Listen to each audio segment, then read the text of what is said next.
Hi, everybody. Welcome to Leading for Life Stories, Season 2.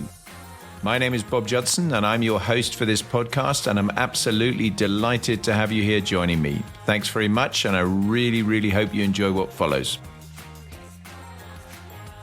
My guest this week is Rob Pepper. Rob's an artist, and he's got serious credentials in terms of what he's done in the art world. And as well as being an artist, he's the principal of Art Academy London, which does lots of training of artists on various levels, and he'll talk a lot more about that. And I was really interested to talk to Rob because I haven't really had somebody from the creative world on the podcast so far, and so that was a great start. But also, he's just really interesting in that, coming from that kind of background, still being a very current, very active artist with a tremendous pedigree and a great portfolio of work, again, which you'll talk more about on the podcast, but also balancing that with leading a significant institution. And that's got to be a challenge, obviously, in terms of the way that works. And as he says, it's not just a two-way challenge, it's a three-way challenge, because he's a father with two young children. And so balancing the family, the work, both sides of it, and all of that in terms of doing a significant leadership role is definitely an interesting challenge. So it was a great chat. We had a lot of fun making it, and I hope you enjoy listening to it as well. So here we go. Hey, Rob, fantastic to have you on the podcast. I'm so delighted to get you on as a guest. Welcome. Oh, thanks, Bob. It's a privilege to be here, and I'm very excited to chat. Yeah, me too. I think, you've got some interesting stuff going on and lots for us to talk about for sure. And just to kind of get us started on that, I mean, you've already had an incredible career as an artist, principal of the Art Academy, and I'm sure a range of other things you're going to illuminate more on in a minute. But just to get us started, could you give us a bit of a summary of your career journey so far? Yeah, sure. So I have quite a varied career. I grew up in Devon. I went to kind of mixed schools and then ended up at the end of school wanting to be an artist, photographer, potentially. Did a foundation. But in that kind of gap year, I didn't want to get a job. And so started to work at Camden Market, looking at ways of kind of being entrepreneurial with what I was creating. So I was very creative from a young age, went to art school, became an artist, and then spent a long time working as an artist. And after a few years, started to teach a little bit alongside my practice, because when you're an artist, it can be quite a varied life. Got involved at the Art Academy in around 2004, and then ran my art practice alongside working at the Art Academy, firstly as a tutor, then as vice principal, and then about 7 years ago became principal. And the jobs have kind of worked hand in hand. So an artist and teaching in an art school, and as a principal for the last 7 years. And through all that, and I'm sure we can talk about it more, lots of kind of different adventures. Yeah, I can imagine. And I definitely want to talk more about the kind of challenge of balancing what you do as an artist with actually running an organization from a kind of managerial leadership point of view, because that's often a challenge when in any profession. I think, how much do you devote to what your passion is versus the kind of leadership process role that goes with running an organization. So for sure, that's something we'll come back to. I always like to talk about early motivations, though, and yours. You mentioned obviously you wanted to be an artist. What kind of put you into that space? What motivated you to do that?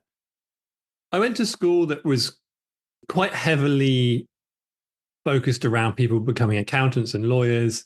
I didn't fit that mold. I think I found refuge in the art room. I come from a kind of a background of my parents splitting up when I was quite young, and I found a lot of, I suppose, respite from being in that space. And I realized that I was quite creative, and then wanted to use what I made to make money. And kind of going back to that kind of slight flippant comment when I had a gap year, I didn't want to kind of work for people. I always wanted to work for myself, and I wanted to kind of look at how I could live a life where I made things and it sustained me. And so that's kind of how it all started. And a lot of what I've then done with the art school is use my knowledge of how to be a creative, to sustain yourself in your life, not only from a kind of financial point of view, but from a well-being point of view as well. So that's kind of how it began. Yeah, fascinating. I mean, I think I'm a credit to you as well, because it's a big high risk thing, going into be very entrepreneurial into sort of any profession really, but I think particularly art or sport or any of those sorts of things where to be really successful at it, that's a big challenge. And there's an awful lot of people out there who are in the fringes, I guess, of and dabble at it or are very good at it, but not quite good enough that they're actually able to make a living from it. So it's fantastic that you've actually managed to achieve that.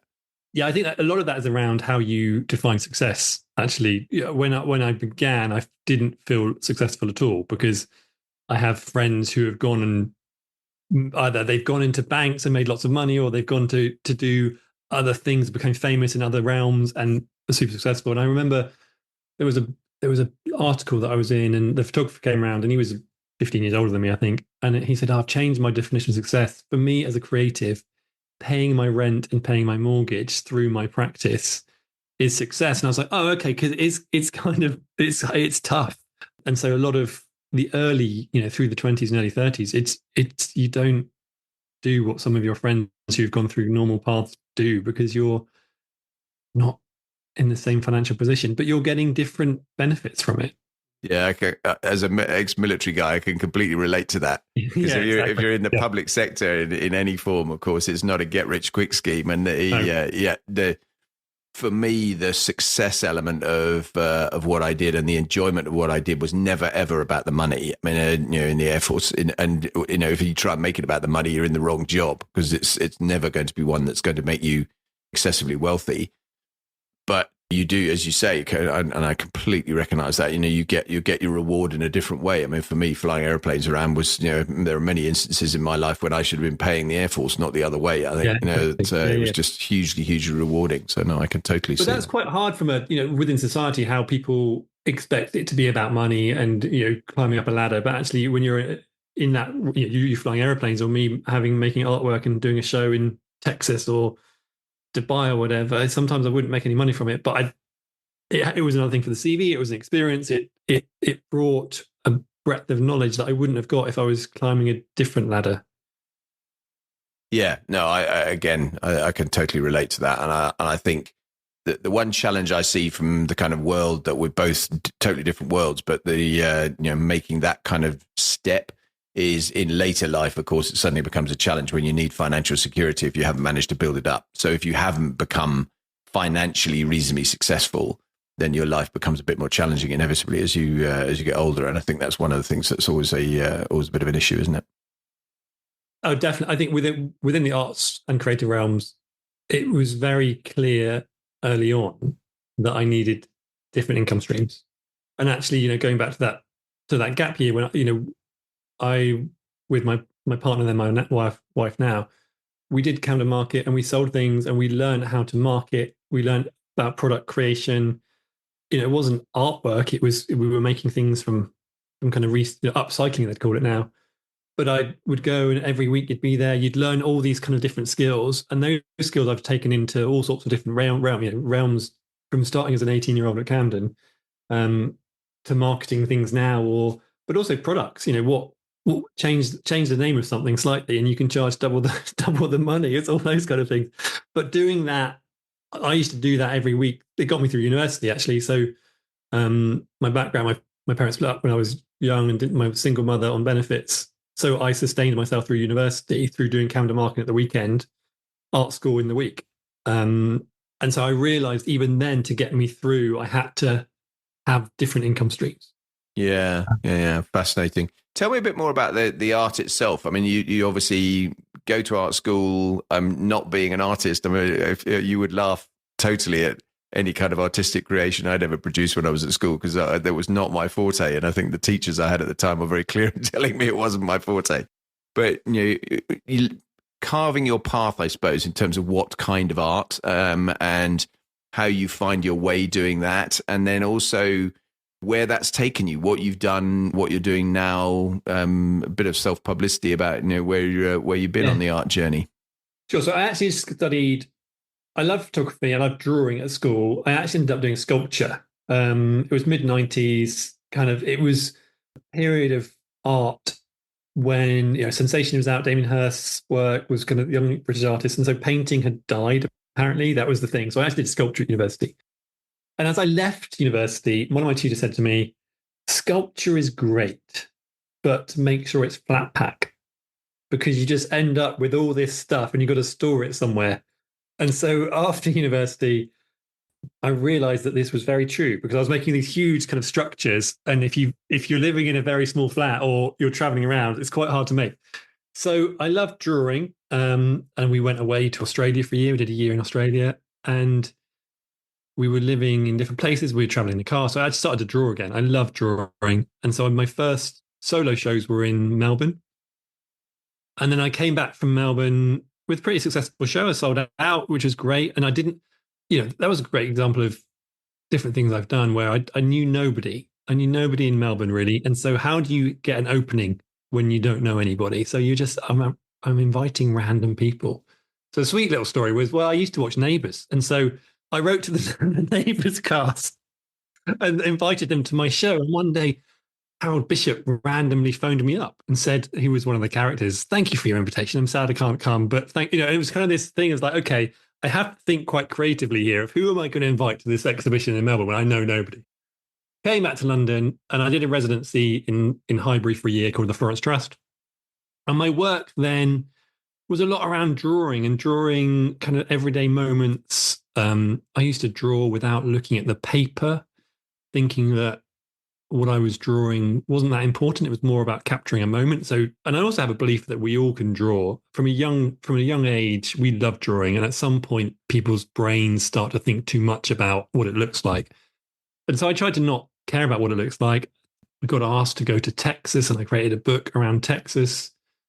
And I think probably where it started to change, that one year I think it was 3 or 4 exhibitions, and some of them I weren't looking at while I was drawing. I was like, actually, as conceptually interesting as that is, people don't always like to buy that. So I started to draw a bit more thoughtfully, maybe. I started to draw places and cities. And in 2012, I got commissioned by, it was Frieze was opening in Hong Kong. So somebody commissioned me to do a big Hong Kong skyline.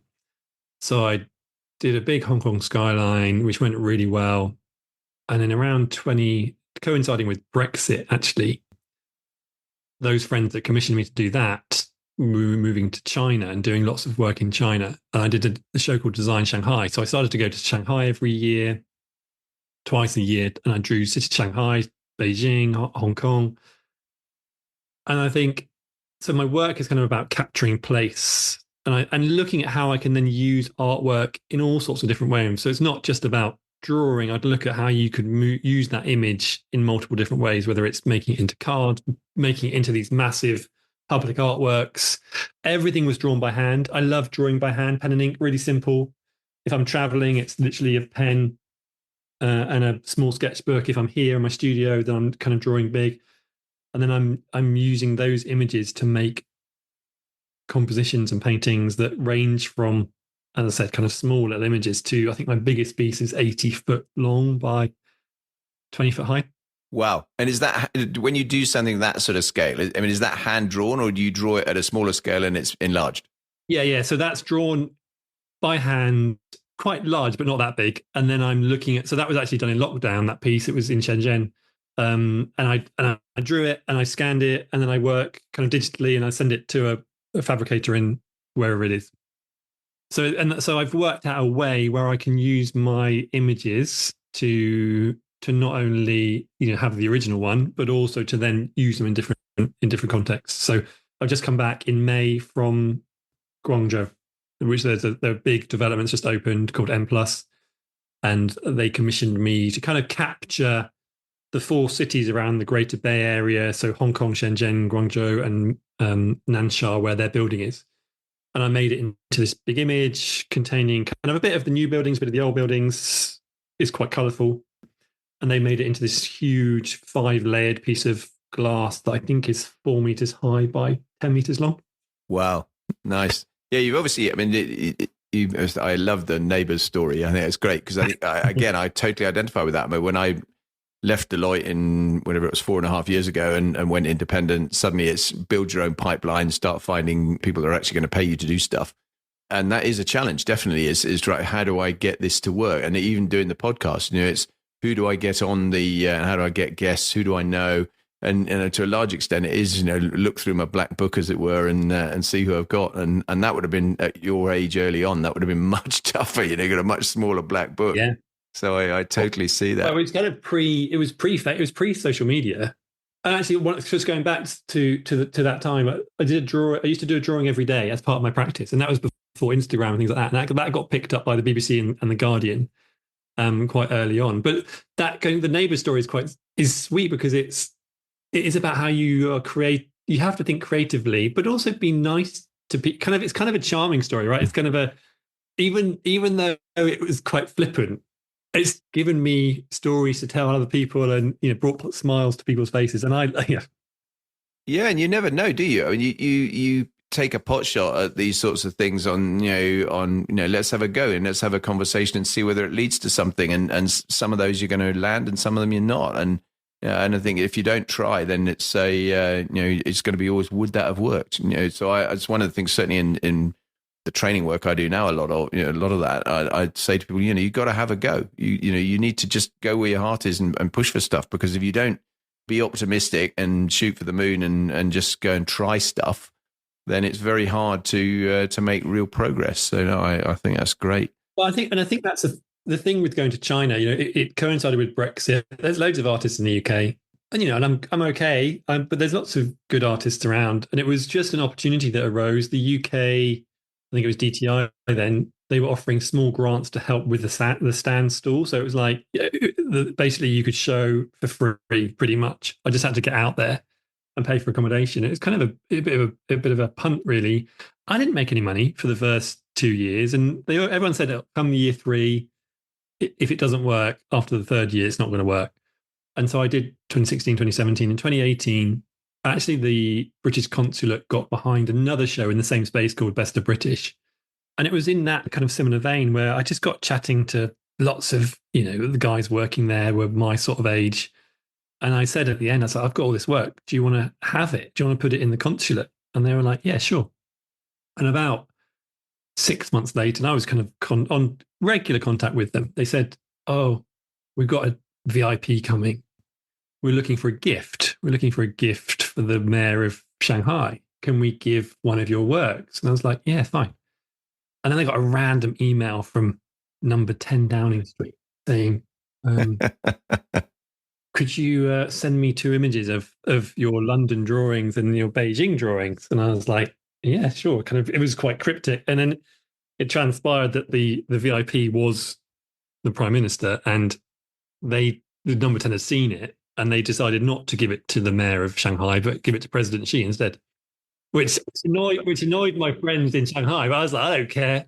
President Xi can have it.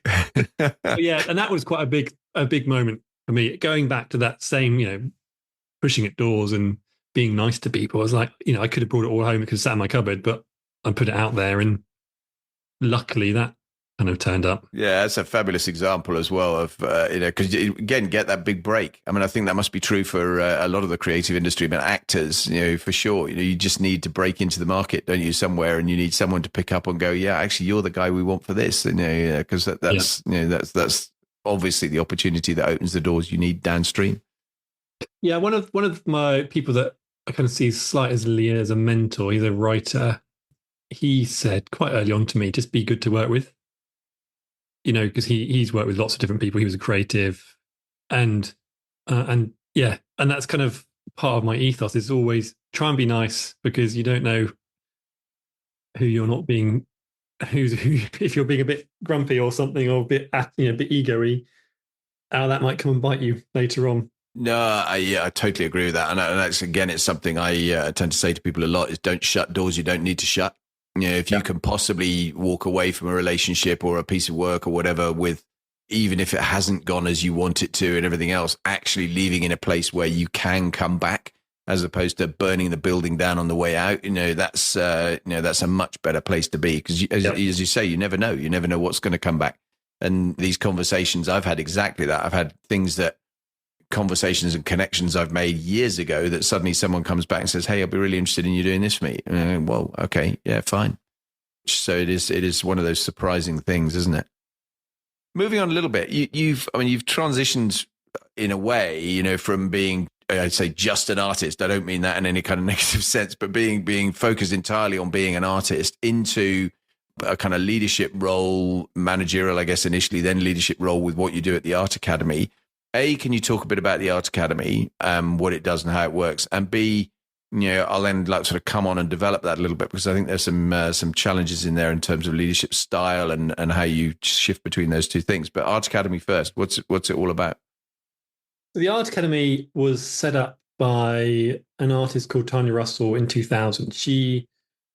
Her parents were figurative sculptors, so they made big kind of. They did the horse that the Queen gave Prince Philip for their 25th wedding anniversary. They're quite classical, realistic sculptors, and she trained with them. Didn't go to art school, and when she did her apprenticeship with them, she left, and then she was always about kind of giving back alongside running her practice. She wanted to create an art school that was where she would like to have gone, which was a mix of skills-based training and conceptual development, ideas. In the late 90s and early 2000s, it was all about ideas, less about skills. So she set it up, and I joined. We got on. This goes against all what I was being taught on my residency about how you do an application. I'd done lots of applications, been rejected from lots of stuff. I saw that they were needing a tutor, and in return for a tutor, I got a studio space. So it was like this gift. We give you a studio, and you pay off your studio by teaching. And so I did a one-line email saying, "Here's my website. If you like it, let me know." She phoned me within 20 minutes, and I joined and went down and met her, got on really well. And when I first walked around, there was about 10 to 20 students on a 3-year diploma course. And it was the course that she'd set up. It was very skills-based. It was great. They were teaching people how to draw, how to sculpt. And what I brought was more of the, I suppose, professional development and the studio practice, like how you build your practice. And that's about 2003. And we were next to Waterloo in a kind of old, it's now been knocked down, 5-story, one room, a story building. And there was a little bit of funding, but not a lot. She got through, her parents had quite a strong network. And when I joined, we started to grow to the point where in 2008, we became completely self-sustaining. Actually, through that financial crisis, we did quite well because people reprioritized. And what we realized was that although we're doing 3-year courses, there's a real strong demand for evening classes, weekend courses. How do you run an art school in central London? And it's not through a privileged few that can do daytime classes. We have artists that can teach. We have a public around us that want to learn how to draw and paint. So we started to do evening and weekend classes up to I'll do this in kind of different phases. Up to just before the COVID, we were self-sustaining, turnover of nearly 2 million, half of which was public courses. So that public courses I could talk about people that want to come for a weekend or 10-week evening classes. And then we have an academic program. We've turned our diploma into a BA. We're validated by the Open University. So we are a higher education institution. And that comes with a whole bunch of learning. It's an artist-run institution. I wasn't trained. And when you're going to have questions on leadership, and I'm like, oh, I've just learned this off the cuff. As many of us do, by the way. Yeah. And so we are now a higher education institution, validated by the Open University. We have around 3,000 to 4,000 students doing public courses, and we have around 100 to 200 students doing academic courses. The ethos is that everyone's welcome, really, that we're not exclusive. If you want to do the BA, you need to be good enough to do the BA. There's some rigor there. But if you want to come for a weekend course in drawing for beginners or Japanese woodcut, we're a community of artists. So I have about 100 artists that work for us they're all freelancers. Some people will come every week. Some people just teach once a year. And it's an art school. Kind of part of our thinking at the moment is that this is your art school. We want to be an art school where it's not just 19, like the Royal Academy is an amazing place, but taking 19 students for 3 years each year that's amazing. But there's a place here for people of all ages, of all abilities, to come and feel like they can be creative. So that's kind of what we are now. Pre-pandemic, we were doing really well. Pandemic was tough. Yeah, inevitably. Yeah, I can imagine. And so I suppose where we're at the moment is very exciting in that somehow, partly through hard work, really, we are moving into a new building next to Tate Modern, which is just crazy because without boring you with the complexities of the bureaucracy of running an art school, we haven't been fully Equalities Act compliant because we haven't had a lift going to all the floors. And that's really hard to do in Zone 1. We want to be around, we've always been in Southwark, we want to be around Bankside.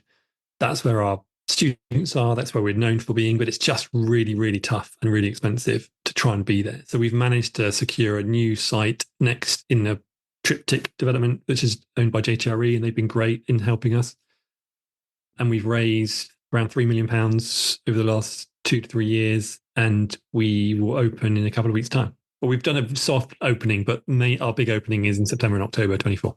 Yeah, that's fantastic. I mean, I think, it's got to be transformational for you, I imagine, in terms of a new facility, new opportunity. As you say, post-pandemic, opening the aperture up a little bit for that. I mean, where's the vision for that taking you? What's next on it? Yeah, so we will have So pre-pandemic, we had 2 streams of income. It was public and it was academic, and we were quite happily going along. But we realised that that's tough. That is going to be tough ongoingly. Partly around, fees being capped for the last 12 years, and people not, cost of living crisis making it tough. So, but the new space is fantastic. It will have a gallery space. It will have a small cafe and shop on the ground floor, and then we have 9 studios working. It's literally 20 meters from the back of Tate Modern, and 35 meters from the Globe. And then downstairs, 9 studios. So we'll have print studio, digital suite, project spaces, drawing, painting, sculpture classes, alongside an auditorium, alongside a project space which we can rent out. So part of it will be around how we can use it as a resource, not only for us, but for the community, but also for businesses to come and use what we have. We have an auditorium that can sit 100 people. We'll have a gallery space that can host amazing events, drinks, evenings. We're looking at how we program. We're not quite at capacity. So I've taken a day of the week out from us running stuff so that we can do whole takeovers. People can come and do conferences. So just looking at the business model to go actually trying to run every single day of the year as an art school is quite tough. And we're getting to that capacity is not needed. So how can we be a resource where we're still offering the quality that we have done over, say, 4 days a week for our academic students?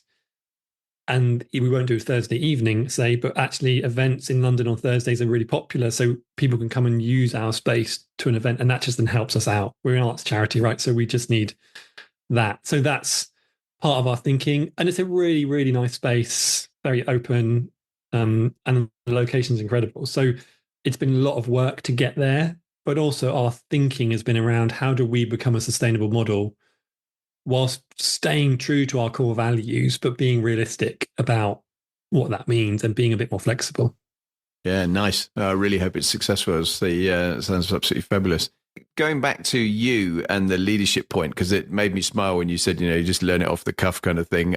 Because one of the reasons I do what I do in terms of the work I do with leadership development for organizations now is because the military, I mean, not everything is perfect about military leadership, and I wouldn't begin to pretend it is, but one of the things it does do very, very well is prepares people. It gives lots of people training through career training as well. It's not just at the beginning and that's it.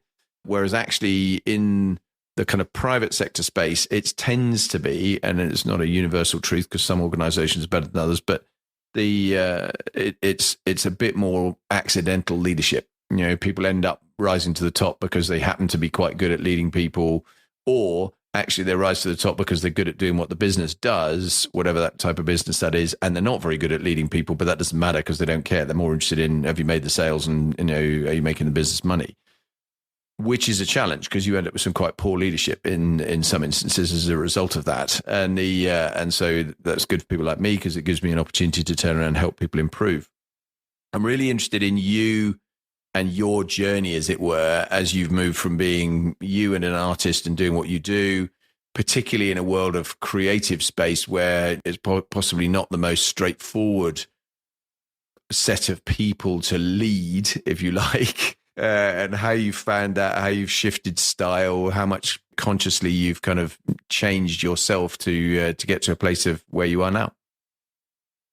Yeah, it's a really good question, and it's slightly tricky for me to think about how to answer this. I think when I was I had no intent. I don't know. It's this hard one. This when I was young, it felt like well, as I reflect, there was something in me that knew what the answer was. Sometimes, even at school or in the early days, it's like it feels like I'm not fitting in quite right, and that's slightly intangible. And then when it came to the art academy career, I think the founder Tanya and I got on well, not always brilliantly, but we had a mutual respect for each other. And she one day just brought me into a meeting and said, "Oh, this is the management team. This is how I became a senior manager." I had no qualifications for it. I'd done no business training. I just had been me kind of living my life. So she brought me into that meeting. I've always asked a lot of questions. I've always been very intrigued by, I remember at university speaking to one of my tutors. I was like, I didn't ask them how much money they made, but I was like, how do you sustain yourself? That was, and so I was always been quite interested in all that kind of stuff. I did maths A level. So although I'm not amazing I didn't do amazingly well, but I've had numbers as part of my fabric.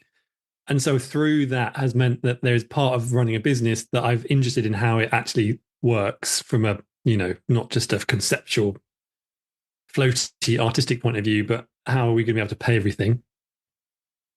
And then when it came to being the principal, I was vice principal for 7-8 years, and I didn't apply to be principal because I was only 40 and my daughter was 1. I was being quite successful as an artist. Somebody else got the role and it didn't work out, and the trustees actually asked me. So I was an accidental leader, and I found it odd. I found it a challenge because some of it I'm really good at, and some of it I know I can be a lot better. And that's been a journey, of knowing when to speak authoritatively because you are the principal, and also knowing that some parts of the role I hate, and I'm never going to be very good at it. But which ones? What are the areas you find most challenging? I'm not great at. I'm good at the figures. I'm good at the vision. I'm good at. I can speak to most people, right? I have respect from the students because I'm an artist. I can speak to the tutors. I can actually, and what I love about my role. Well, a friend of mine was a vicar within the military, and he told me that he has the same rank as everybody, or as a chaplain within the ministry. And in some ways, as an artist and as a principal of an art school, I have a similar thing because I know what it's like to be a student. I'm still making work. I'm still struggling with that process. But equally, I can speak to a CEO, or if I'm looking to, for funding or something, and I can speak to people there, and I'm leading a team. So there's this weird set of kind of skills I have where I still know that I'm struggling with making doing a commission or a piece, and I can relate to a student equally all the way up. The bits I'm not so good at is probably HR issues and policy, details and all that. No, you're not alone. I think, interestingly, being in touch with kind of all layers of the organization, I think that's such a great point because it's so true for pretty much every business of any sort. The good leaders, in my view, are the ones that are still at least connected enough to understand what's going on down at the grassroots. They may not actually still be tangibly doing the work that's happening down there, but they understand it. They can relate to it, and the people that are working there can relate to them and feel connected to them in some way. The moment you put too much distance between those two things, I think you end up with a much, much bigger challenge as a leader. And if you parachute someone in to an organization who has limited or no experience of that kind of organization or that world, and it does happen, then I think that's a really difficult challenge that you've got individually in that space, but also actually for the organization as a whole to try and embrace you, bring you on board, and make it work. So staying connected is such a key thing, and it's a real asset if you're good at that. Yeah, and I think that's one of the challenges through COVID is actually being, when you were working remotely, when finances became super tough and you're having to do things, and also because we had this big project about fundraising, I've been taken away from part, not intentionally, but just through time of having to raise lots of money, and therefore I've not been doing, speaking to the students in the same way as I had been previously. And one of the things about the new building is it's much more communal. So, there is this interconnect. I've been at the new site most of the year, whereas they've been in the old site. And so they haven't seen them as much, but now we'll all be in the same place. And there's definitely something around how when you go through these phases of growth and change, whereas I'm already in the new building, whereas nobody else has joined me yet. There's been a bit of a disconnect there as well. I'm trying to know that it's going to be all right, but seeing how you balance that as well. So those kind of things, challenges, it's always changing, and each year is slightly different. But it was an accident. I became a leader accidentally. Yeah, and I think that's not an uncommon story. I mean, interestingly, I was working with a client last year, 2023, on it was nothing to do with leadership per se, was the subject matter, but the group that I was talking to, who are all quite senior in the company, were saying that we are all suffering from the fact that we were basically promoted to a level where suddenly we've got people-related responsibilities. We're running teams, building teams, etc., and no one's actually given us any tools to do that. And I mean, sadly, that is a very common story. So you end up with an awful lot of kind of accidental leaders in some ways. It's a sink or swim moment for a lot of people. They have to either turn around and learn to swim, or they're going to find it incredibly difficult.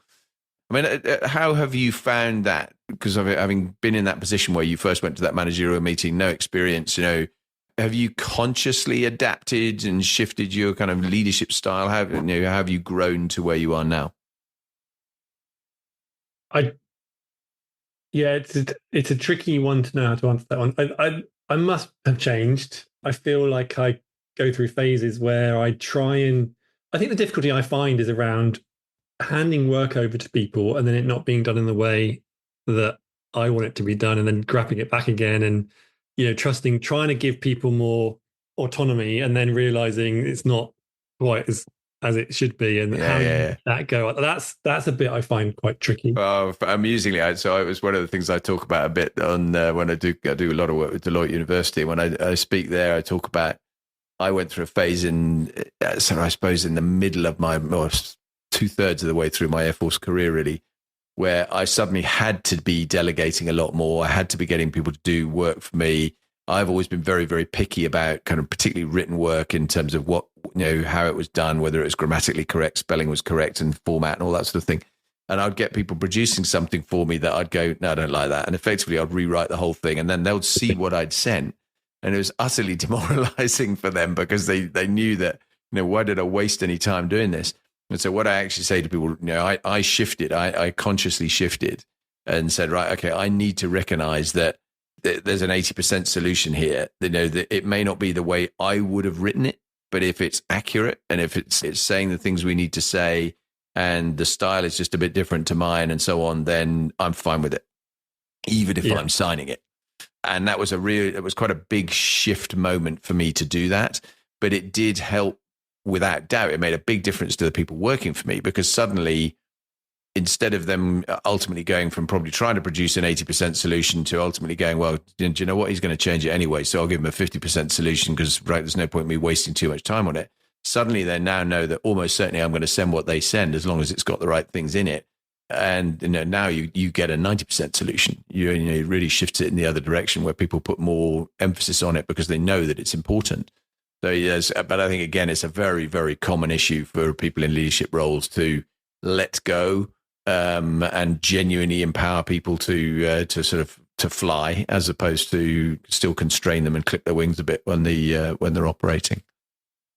Yeah, I think I am still a creative too. So I'm probably I know I'm sporadic. I know that sometimes I'm better at and I'm clearer with people than I am at others. And I think that's probably where I can get better, but it's also part of who I am as a leader, right? And I need a team around me that can support. I am an artist, and that brings, and it's really important to me that I don't just become the principal, because otherwise I lose something. And hopefully the art school can support me as well, because as I go off and I do shows and meet people, that only has a benefit to everybody else. No, totally. And I think surrounding yourself with people that where you need specific things that you might not have individually or collectively within the organization, being ready to identify that and staying true to yourself is a really important thing. I completely agree with that. It's vital. And I think the other thing that I'm always grappling with is scale. When always striving for growth, striving to, at the moment we had to do a new building, that's going to change us in the good way. But when do you get to a point of sustainability in a way where, you can kind of bed in and do well and then do other projects, and, and then people leave and then you've got to retrain. And that's the bit that frustrates me, I think. Just as you think you've got to some level of normality, then somebody leaves and it changes the chemistry, and that chemistry shifting all the time. Yeah, for sure. It's part of organizations, isn't it? It's part of communities.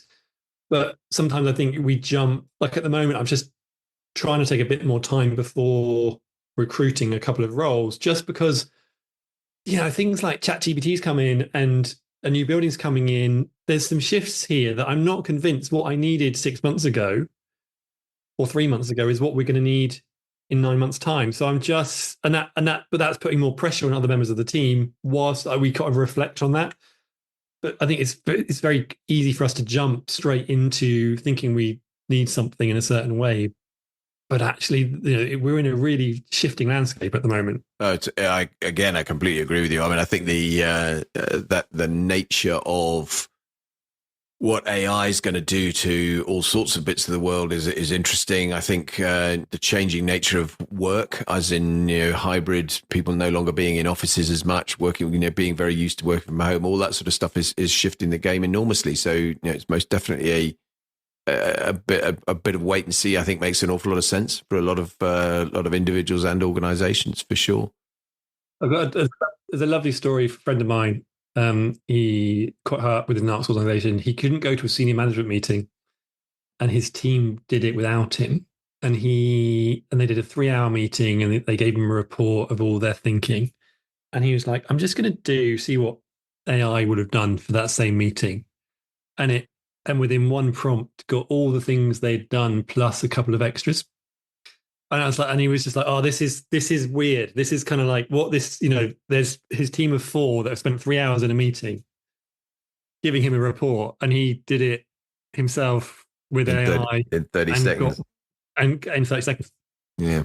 It's for us to think about how we use that. Yeah, I think as well as I did a very interesting podcast a while ago with a guy who called Steve Brown, who's British but lives in the States and has been over there for years. And he these days specializes in AI. And he was fascinating talking about where it's going to go and what it's going to do and how important it is and all of that sort of stuff. And I think recognizing as a leader that you need, as you clearly are doing, which is a really good thing, you need to be on top of this. You can't kind of sit there. And I think there are people, particularly in the twilight of their careers to some extent, who are sitting there going, "Yeah, this is coming, but you know what? I'm kind of not for me. I'm going to leave that behind." And the reality is, if you're still in the working environment, you can't do that. You need to be looking at what can this do? How can this help? Because if you don't understand it, how the hell do you expect your team to understand it for a start? And and they will also not respect you as much if they're all over this and you're not. So I think it is very, very important to stick on it. But it also has an impact on like this, the role of an art school. What's the role of an art school within society with AI? Do we need to teach people how to illustrate and draw in the same way? Can AI do it in 5 years' time? If you've got a 13-year-old son, what role is he going to do if he wants to go to art school?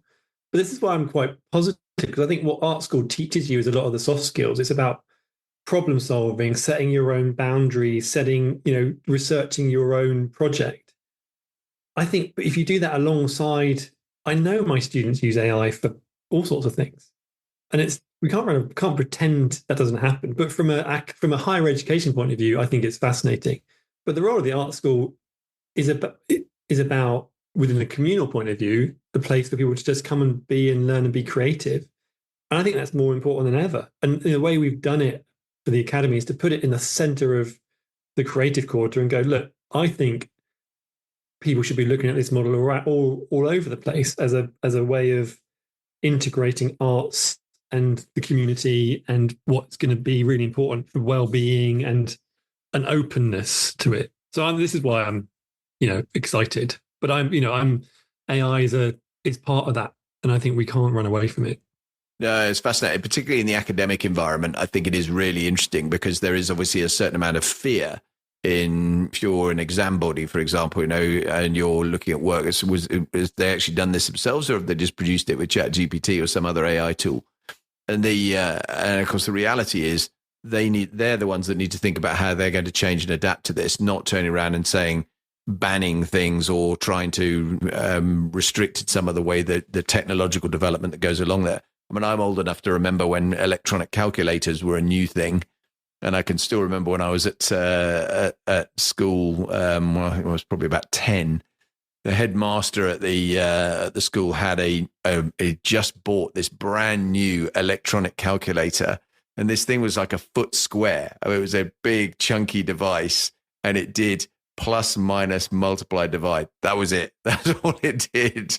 And it cost a fortune, even back then. And of course, you look now at what the technology will do, but also the way we've embraced it. I mean, at the time, I can remember schools going, I was the first O-level pre-GCSE O-level cohort that actually allowed the use of calculators for one specific question on our maths paper. We were allowed to use calculator. You had to say whether you'd used a calculator slide rule. Remember those? Yeah. Or exactly, or tables.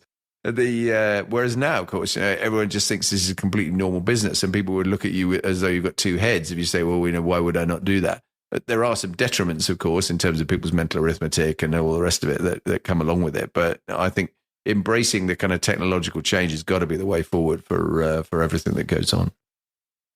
Yeah, absolutely. And we think a lot about that at the moment and how we can prepare for the future. What does an art school or a higher education institution look like in 10 years' time? When it's going to be super prevalent. What skills do we need to teach our young people for a career? That's 40 years of their life they're going to be working. In 5 years' time, what's that going to look like? And what careers are going to be there? I mean, because for sure it's going to change the the face of the working environment for sure. We digress on AI. We could probably spend a long time talking about that. I'm just jumping back to kind of you, and I like to talk about role models. And we talked about early motivations and bits and pieces, but as an artist, who are the people that have really kind of helped shape you, or you've looked at and thought you particularly respect, and so on? From a leadership point of view, or from an artistic point of view? Either or, but interested in both, really. Oh, I have so many different ways to answer that question. From an artistic point of view, people that have intrigued me, Picasso has always intrigued me for the way in which he was so productive in what he did. I think he created 76,000 pieces of work. If you work that out, that's like 5 a day from the age of 20 to 90 or whatever it was when he died. That's, he was a machine, and how him and Warhol, how they commercialized their work was interesting. When I was at university, the first piece I studied was a piece by Christo and Jean-Claude, which are these two land artists that used to wrap big buildings. And there's a piece called Running Fence, which is this massive fence made of fabric running through California. And they didn't teach us anything about how they funded it. They just taught us about the concept behind it. And that's what I got taught at university. But at the end of my university career, I was in a small gallery in Bamberg, and I saw this piece of work that was a print and a square of the fabric, and it was an edition of 100. And I was like, in some ways that kind of they became sort of people that I aspired to be, because there was like the concept behind it, but there was the mechanics behind it as well of how they funded it. Other people I think in the last few years, Frances Morris has been a big help to me. She was the director of Tate Modern. We got to know each other through the just before pandemic. And then she kindly hosted us for our first ever graduation. She's she's recently left the Tate Modern, but she's been a really good counsel to me. We had the same pain but of different scales through COVID. Yeah, can imagine and that. So she as we've had, especially as I've had to kind of deal with donors and around kind of the ethics behind that potentially, and dealing with that side and the vision of that. So she's been big in that. Oh, there's all sorts of different. Yeah, those are the ones that kind of come spring to the top of my head for now. Yeah, it is. I mean, it's interesting, isn't it? I was in Amsterdam a few weeks ago. You talk about the rate of production of artworks, and one of the things we did in Amsterdam is we went to the Van Gogh Museum, which was fabulous. It was really, really interesting. I've never been there before, and I think it's it's been really well done in terms of a sort of the story of his life and all the tragedy that was in it as well. But one of the things that was really striking was just how much work he was producing. I mean, even right at the end of his life was, I think, wow. I mean, you're obviously very super driven to be able to do that. I think the other one that really intrigues me in the art world at the moment is Banksy. I mean, Banksy seems to be this. There are very few artists that make the national news on a regular basis, and yet and he's created this aura that is almost nothing to do with the art itself. He's this invisible character that no one knows who he is, and now people are kind of. I was listening to Radio 4 the other day, and they had someone who's an expert on commenting on Banksy. You go, yeah, right, the guy who did the podcast, yeah. Yeah, that was fascinating. Really, that you could do that. It's just such an interesting area. Well, he's or they. I'm sure he's a he, but he might be a they. You never know. What he's done is created this kind of myth around him, kept it, and the public love it. And it's very accessible. What he does. It's that kind of the fine line of being a bit naughty. It's graffiti, it's street art, it's a bit illegal. But what he then does makes comment on society. It's very relatable to, it's representational. People get it. Whether you're 5, 50 or 105, people can understand it pretty quickly. He's poking fun at, what's going on in the world, but it's done in most of it in quite a light-hearted way. And he's kept himself out of the limelight, which again, that mystery people love. And, going back to the AI thing, I think the role of art, people love the authentic. They love the one-offness, and the fact that he creates work that is disposable in some ways, or gives it away to the owner of the building or the satellite dish that someone goes and nicks, or the street sign recently that got stolen. And it's like, who owns that? Do the council own it, or do they? Is it? It's his work. And so there's all that intrigue about it. He's great. I particularly, then there's the politics in there as well. The Stormzy stab vest with the Union Jack at Glastonbury is, I think, one of the most powerful pieces, alongside some of the stuff that he's done in Israel Palestine. Yeah, you're right in terms of that's a subtle comment, and I think that's where it's really good to see art getting into that space some of the time. I think it's because it's relatable, as you say. It connects people and makes them think. And I actually, that for me, when I go to as a sort of very artistically non-creative person myself, when I go to galleries, one of the things I like is when I look at works that really do make you think, and I admire the skill as well. On particularly with some of the kind of the classic artists, I suppose, in terms of painting, the just the finesse and their ability to create such amazing images of people with paint, and not just people but landscapes and so on as well. And it's just extraordinary. Yeah, but that's part of the role of the artist is to make comment on the world. That's part of what we do, kind of documenting time, creating objects, but showing the world in new ways. That's what artists have always been around for, really, as well as kind of giving form to the unknown, going back to kind of old religious paintings or whatever. So, he fits in that way. Getting front page BBC News 9 days in a row or whatever it was 2 weeks ago is just it's incredible. It's incredible. It is absolutely incredible. People would die for that sort of publicity. Yeah. You go to a PR company and say, "Can I be on the front page of the BBC website for a good reason for 9 days in the row, please, or 7 days in the row, please?" That you wouldn't. Yeah, No one can buy that. No, it is. It is definitely money can't buy stuff. You're absolutely right. When you look back, stick with you personally for a second. When you look back, if you were talking to 16, 17, 18-year-old Rob now, what would you be saying to yourself? I think have more faith and more trust yourself that it's going to be all right. I think if part of me is a creative thinker and I'm quite entrepreneurial, but I also come from a background of like having no cash when you're young is quite tough.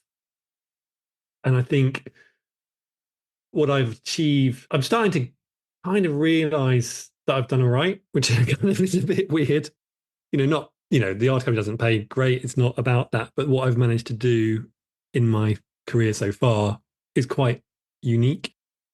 So I think that's be less afraid. But even though I've been quite brave, I didn't. As my first comment, it might have come out a bit wrong that I didn't want to get a job. It was not about not getting a job. Was about like I worked really hard, but always trying to be independent, trying to work for myself, trying to think through kind of ways of doing things. Yeah, I don't think it came out wrong at all. By the way, I think I completely get that, and I think it's the courageous thing to do is to be. If you're going to be quite entrepreneurial, that's a gutsy move. I mean, the safe option for sure is to jump into the kind of follow the herd and go into the normal corporate machine or whatever, because that inevitably that's the traditional path that lots of people follow in it. And I think parents, not least, obviously, often try and make sure that they want the security for their kids and they want to make sure they're not going off on some really risky path. So it's a brave call to go and do that. And I think you're right. I mean, I would feel exactly the same about being more confident in myself. I mean, I've never been an underconfident person, but if I was looking back and providing advice to myself at a young age, particularly similar, I was dad died when I was very young, so mum brought me up in and was pretty much penniless. I mean, most of her life she was breeding dogs and going to dog shows and things like that, but she wasn't exactly well off.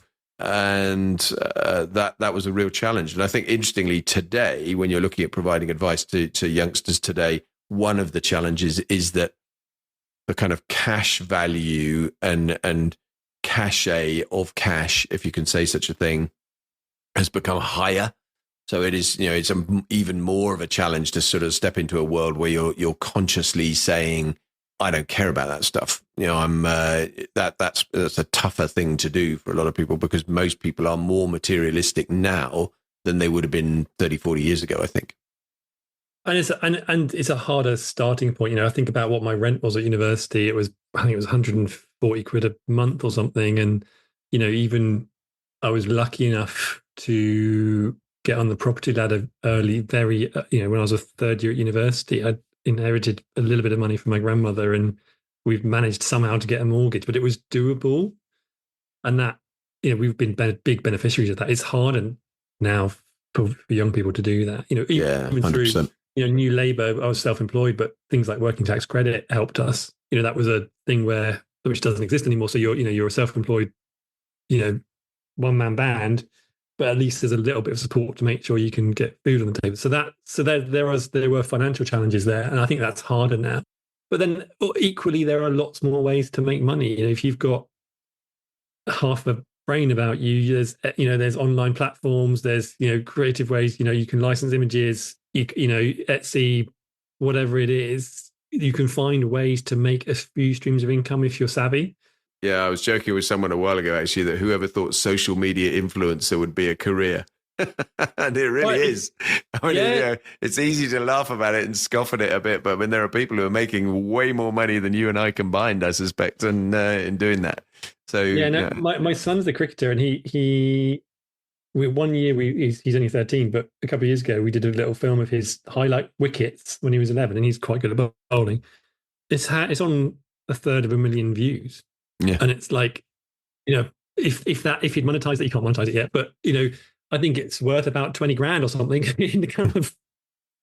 Yeah, and it's amazing, isn't it? It's extraordinary. If you and you just need, again, it's back to get those breaks. You get something that goes viral early and sets you up well, and looking for that opportunity, that one thing, that one image, that one painting, that one piece of work of whatever form that takes you to that. But the downside of that is you can then chase that, and that can then, from a creative point of view, or you end up making crappy content for your social media platform, looking for the hits and not living your life or documenting thing and forgetting to make friends because you're too busy taking photographs of them. Yeah, how hard in the world, because it prompts another question on my side on the art academy or teaching art, because I guess a lot of people, I mean, you'll clearly have a mixture of all sorts, I guess. You have people who just want to be creative and just want a creative outlet. You'll have other people who are actually looking to make more of a career of this.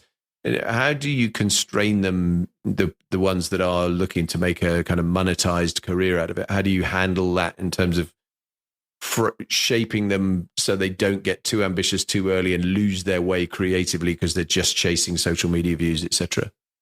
Yeah. So there's a few different ways to answer that question. So as part of the course, one of the things, and I remember writing this as I was on the number 17 bus, that project was around doing a commission. And so part of what we do as part of the rotation of the first couple of years is that the BA students have got to do a commission project.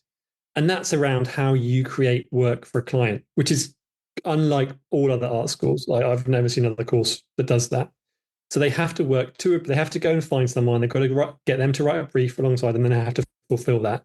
And so that's around how you as a business work with the client.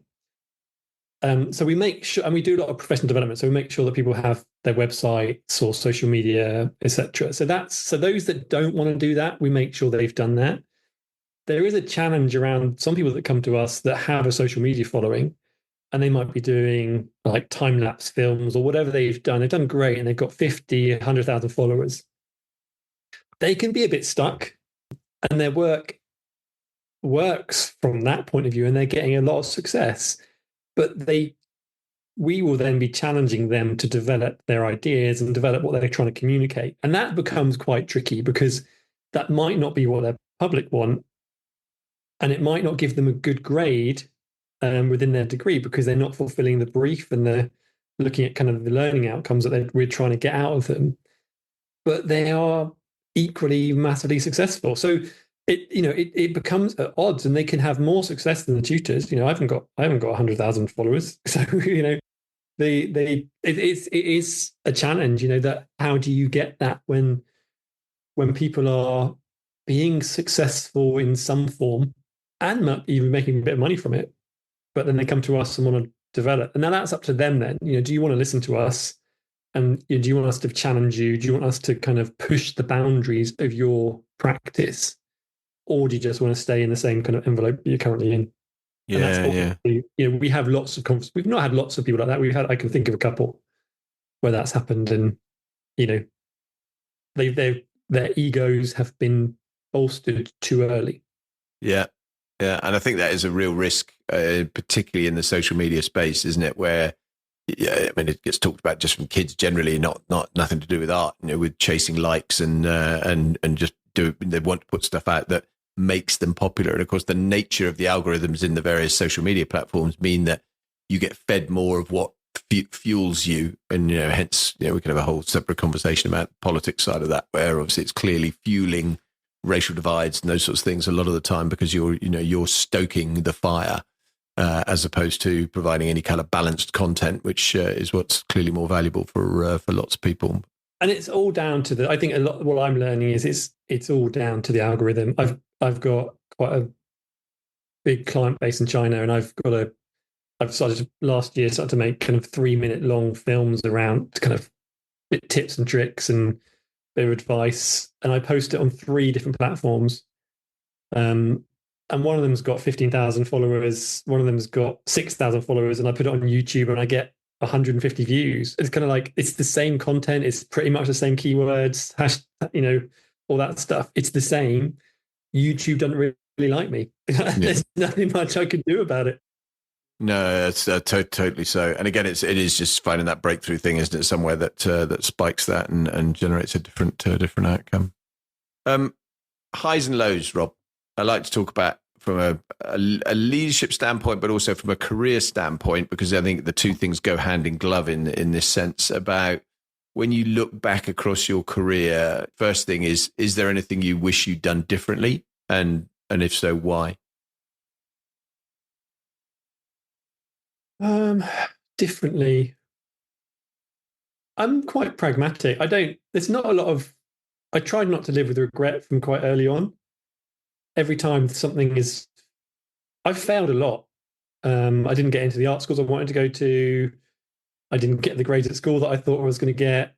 I found that quite tough, but I also realized that that has driven me on to kind of to not accept it. So a lot of the stuff, if something doesn't work, I will find another solution. So I'm pretty okay with the things that I've done that way. Yeah, that sounds too arrogant. I don't know, but or maybe I'm No, just no, I don't think so. I'm similar. I think again, forks in the road. I mean, I tend to talk to people quite a lot about it. When you come to forks in the road. You make a choice. You go down one fork. Don't get a mile down this road and wish you'd actually gone down the other road. There's no point. At that point, you've made that decision. Not every decision is immutable. Obviously, you can turn around and go back the other way, but quite often you have made a choice that you can't walk back from. You just need to be positive and walk forward and accept that that was a choice you made, and you made it for reasons that were right for you at the time, etc. And it's important to do that, and I certainly share that. I have a bit of a no regrets approach by and large to everything I do. There are certain things I look back on now and reflect on, if I had done that, how would things have shaped, turned out differently. But I kind of think that's slightly different. I just do that from a kind of self-reflection point of view rather than any kind of regret point of view. Because I'm with you. I think being positive is innately reasonably optimistic is a good place to be. What's your high point though? What's the sort of career most important achievement so far for you? I think there's probably from an artistic the thing that has probably changed my life the most was when the work was given to President Xi. Yeah. It didn't even make the Bridport News, which is the local newspaper down in Dorset where I live. Nobody here cared about it, but in China, it wasn't that I was all splashed over the press, but it means a lot to my Chinese clients that the British government used my work as a state gift, and it kind of gave me a level of kind of authentication from a big institution. The government in the UK. And so that is probably one of my highlights. There's complexity about the fact that it's been given to President Xi and from whatever, but the fact that it was deemed important enough. It was my work, and it was Blue Planet 2 by David Attenborough. And I had to sit in Downing Street and I had to write on the back of the picture a note to President Xi. That was kind of just this weird, like, what do you write to the president of China? Not that I'm sure he read it, but that was. I bet he did. I'm sure it was vetted in some way. So that has got to be a highlight. I think the new building that we're about to move in is probably going to be the highlight. Getting an art school validated by the Open University is pretty cool. The moment when we did our first graduation at the top of the Tate, that was pretty incredible. My mum had just passed away, sadly, 3 weeks before, and I talked to her about it before she died. And it was this moment of like, I used to get the number 17 bus to St Paul's, walk across the Tate, and the art gallery was behind it. And to think 20 years later, we would be in the Tate with the graduation, a course that I wrote with my friends, a BA that they had trusted us enough to study on. And now they are graduating with the director of Tate giving them their certificate, overlooking the Thames, overlooking St Paul's, like a bunch of artists coming up with an idea and doing this. It's like, I don't know where you go from there from a from a graduation point of view, that is probably the art academy highlight. And the recent one will be the new building. It has been tough through COVID. We've lost 10% of a year for 3 years. It's, we've been in jeopardy at points, fundraising through cost of living crisis, Ukraine wars, COVID recovery, and to still be here and to be in a new building. Yeah, things are still difficult. We still need equipment, but we've got to this point. That is going to be a moment where, when I became principal, the building, I'd never really liked the building. I had nothing much I could do about it. It didn't feel like my art school, but it feels like this is how I want it to be. So that's probably my 3, and for different reasons, highlights. Yeah, nice. And I can completely see all of those. I think as you say, that particularly when you're working as you are in the Asian market quite a lot, to have not just the government, but the prime minister turning around and saying, this is the gift that I'm giving to the president of China. That's a big deal. I mean, undoubtedly so. I'd be very proud of that. That's an amazing moment. Yeah, and it meant that for that whole year, and even now, it was 2018 now, so it's 6 years ago. I put it on if I'm doing a project proposal, it goes on there, and it brings me to the top of the pile, even, that there's been that validation. So yeah. Totally. That's kind of lucky. Sadly, for every high, or 3 highs in your case, there's a low. Is there, what's the career low point? It's all probably, I think the lows have been around when there was a point when I thought we were going to validate with the Open University and we'd failed on a health and safety issue.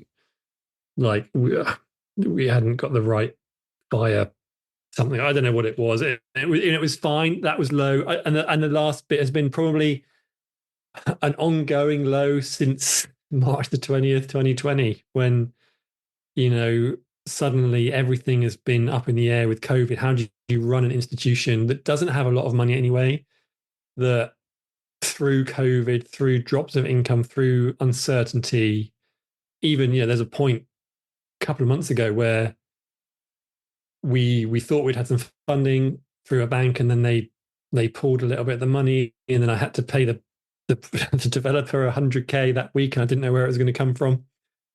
And some funding hadn't come in, and I'm like, I don't know how much longer I can cope with this uncertainty. And I ended up, luckily, I've got some amazing support around me, and I made some phone calls, and I ended up not knowing. I just had to wait. And I went with some friends, and I sat in the sunshine, and I had a glass of wine, thinking, I don't know what I can do more. And we sat there as I waited, and at the end of the conversation, I had 2 phone calls, and 200 grand had come in. Nice. But before that 200 grand, I didn't know how it was going to pan out. Yeah, it's interesting. When I first started this podcast, actually, I was listening to Stephen Bartlett's Diary of a CEO podcast quite a bit, and that helped shape some of the stuff I do. And I find it fascinating, some of the stories that he was telling himself, but also with some of the interviews he did about lots of people, how they had been in exactly that sort of situation multiple times through their careers, whether in an entrepreneurial world where it was literally, how am I going to pay the next set of bills? And these are people who demonstrably are very successful, who have achieved a lot, have got big organizations, have done very, very well. But still, some of the time, the world can come kind of crashing down around your ears, temporarily at least. And working through that. So yeah, again, I can totally see that. And I think I've not been trained for that, and I don't know. I'm not sure anyone gets trained for that. But it's the point when you don't know quite what else to do, and you're absolutely exhausted, and you haven't slept much for weeks or months, and another problem arises, and you're like, how much more of myself am I going to give to this organization as a leader? How much, because I give a lot, and it's tiring. But yeah, those moments, I'm sure they're always going to come in organizations, but it was, especially when you're so close to something, to finishing something, and then you think, oh, it's another problem. Is there another problem? And that's, that just takes its toll. So I think they're always lows probably. And as I get a bit older and a bit more tired, it's like, how much of an impact is this having on me? Yeah.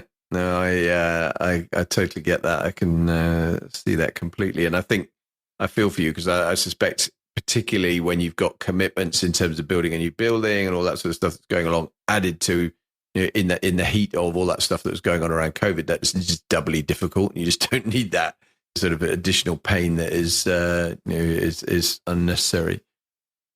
Balance on stuff, because it's quite a good segue into this. Two aspects to balance. One is, I mean, you are clearly, you said it earlier, you're still an artist yourself. You're doing your own work. You're clearly doing quite a lot of that and working to kind of further yourself as an artist. But at the same time, you're running an institution that clearly must take, and already does, just be clear from what you said, take a lot of your time and your mental energy and so on.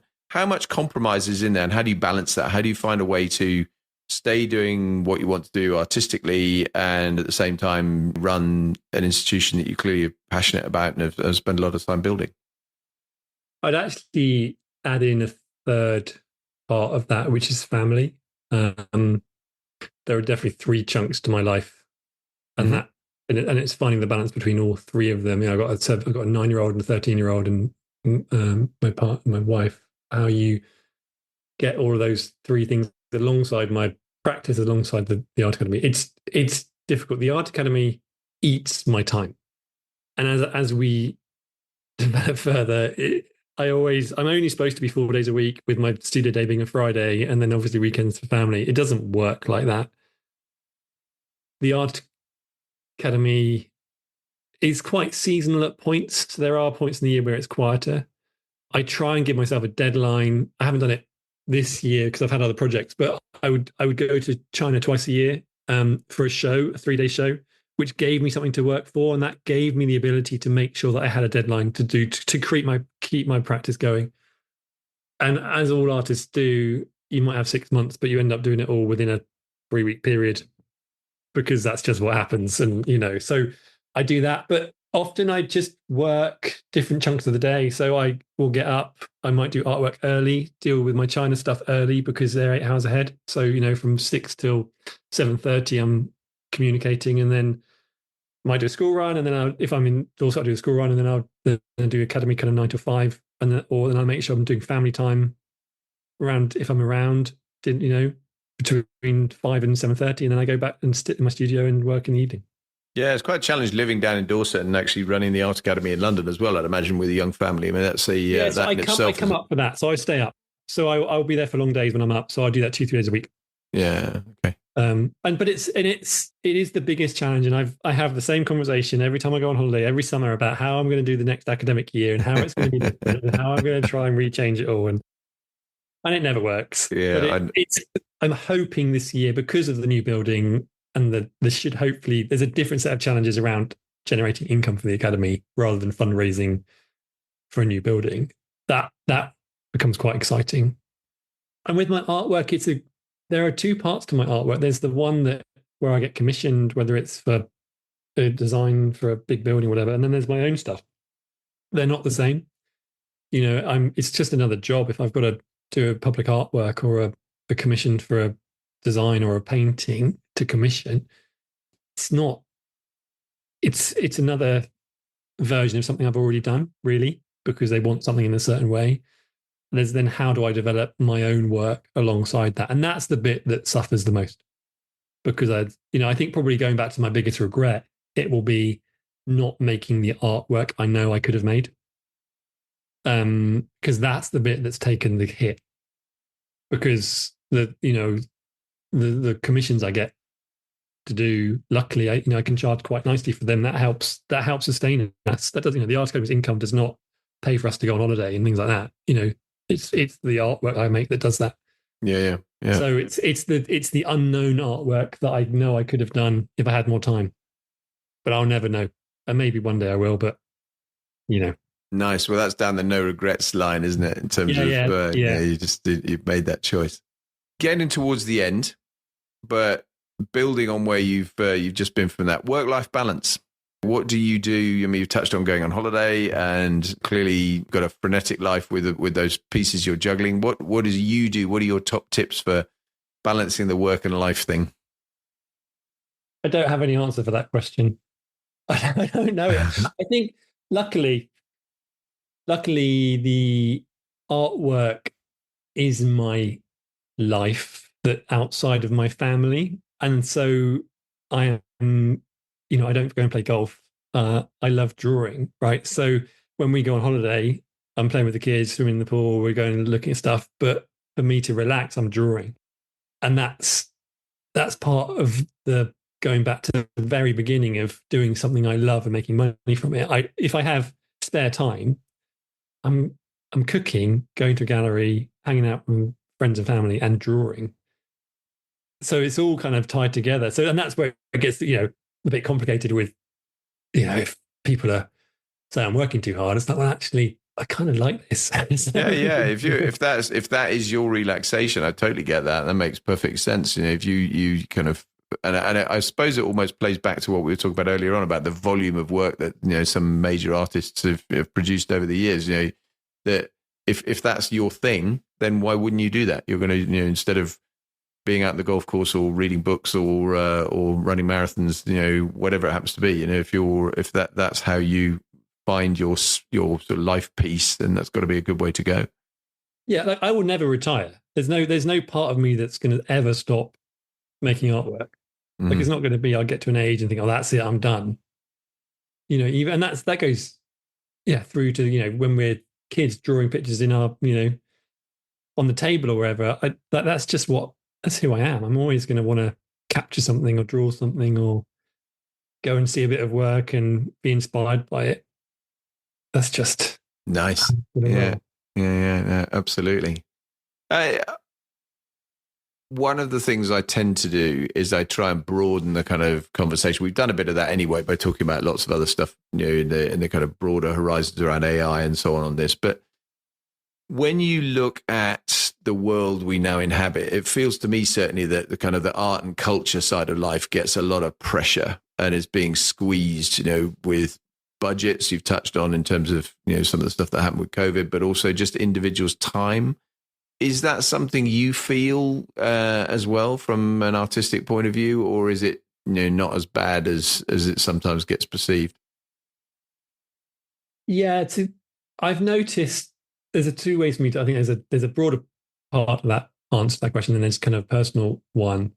I've noticed that I'm drawing less because I'm checking my phone more, and so social media, and I work a lot from my phone. And that's really important. But then you move out of work into it not being work, and suddenly I've lost 20 minutes, half an hour checking stupid stuff. And I think that's across the board. I think funding within the arts and culture sector is interesting. I run the Art Academy or been part of the Art Academy for 20 years. We've never really had any funding. We've worked a way of becoming sustainable through being entrepreneurial. And actually, me as an artist, I didn't have any funding. I've just done the work because I've thought around it. There is definitely something around, if you gave me a massive studio with loads of money, would I make better artwork? I'm not sure I would. I would probably make more artwork.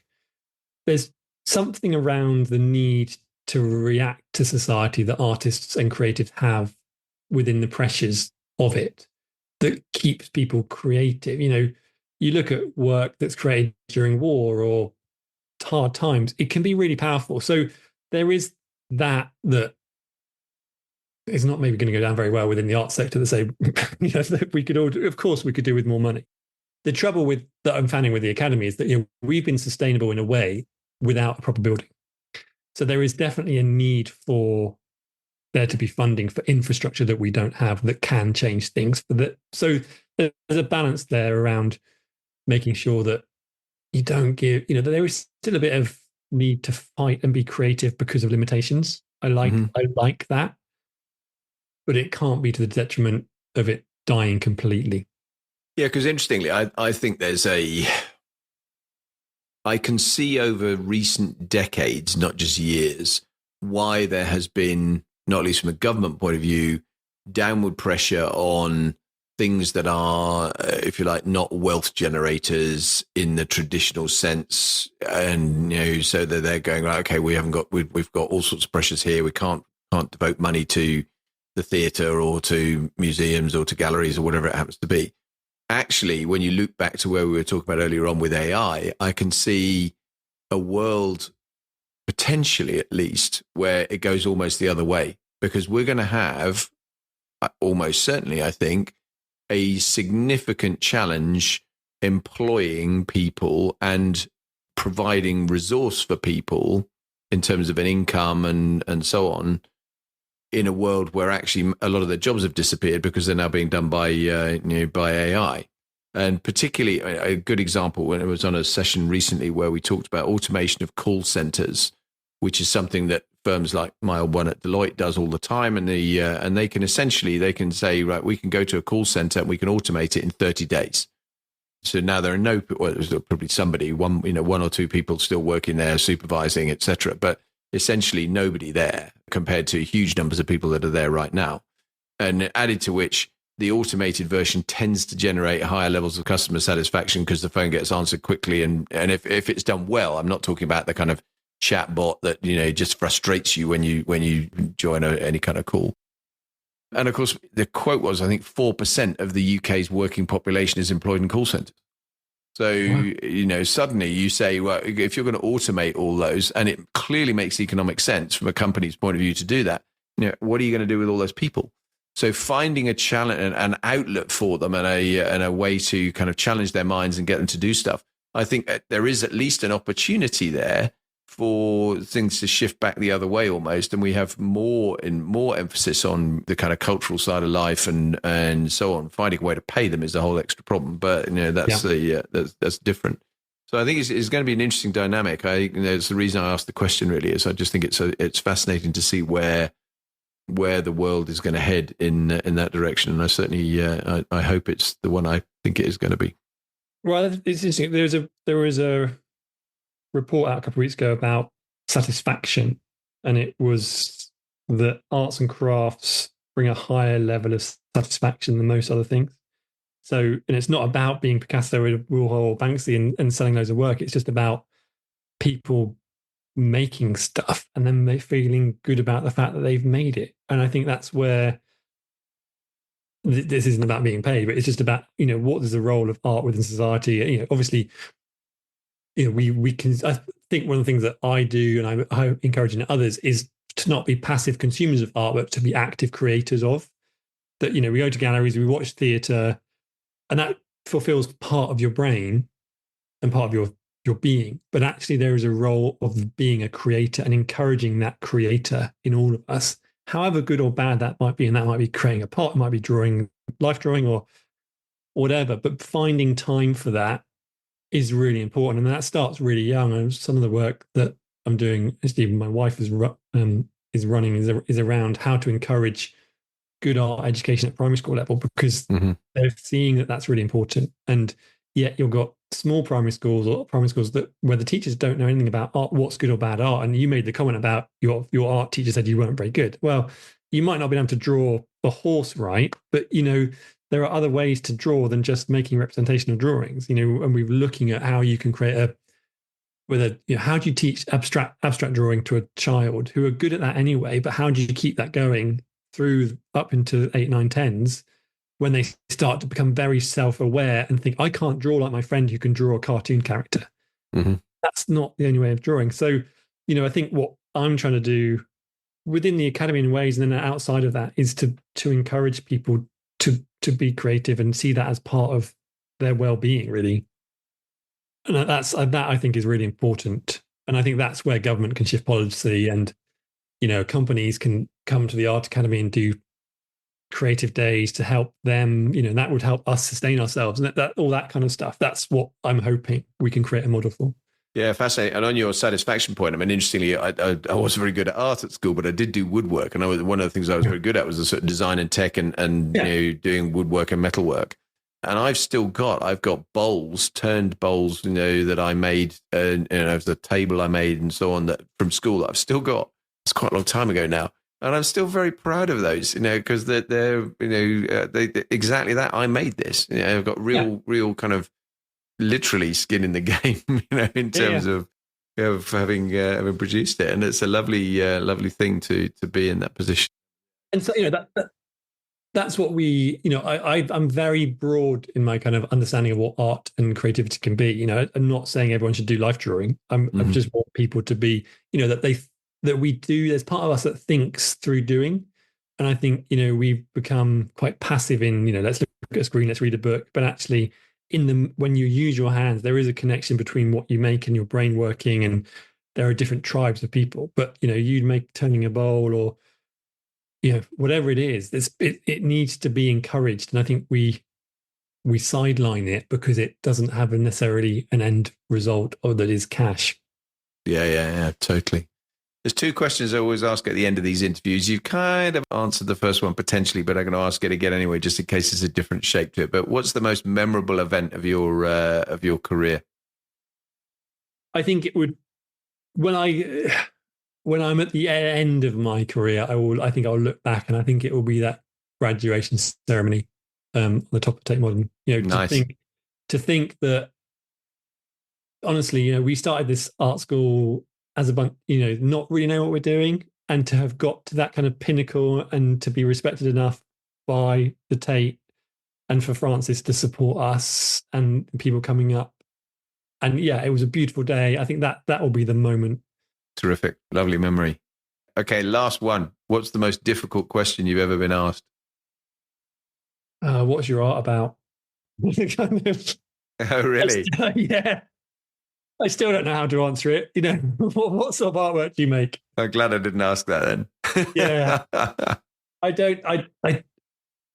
can answer most questions. I find there are so many ways in which I can answer it, but I don't know if they're true. And I haven't quite found the true answer to that question, which is wrong. As the principal of an art school who has 3,500 students come through us every year, to say, what's your art about? I don't know how to answer the question. Well, it's clearly very successful, that's for sure. And as we predicted at the beginning of this, it's been a fascinating conversation, Rob. I've really, really enjoyed talking to you. I'm very grateful for your time. I really wish you every success, particularly with the new building. I think I look forward to coming and seeing it myself. I'll come and look you up in the next time I'm up there. And best of luck. Thanks very much indeed. Oh, thanks, Bob. It's been a privilege and fun. Me talking about myself and what I do is, that's a hobby. I love it. So thank you very much. An absolute pleasure. Take care. All the best.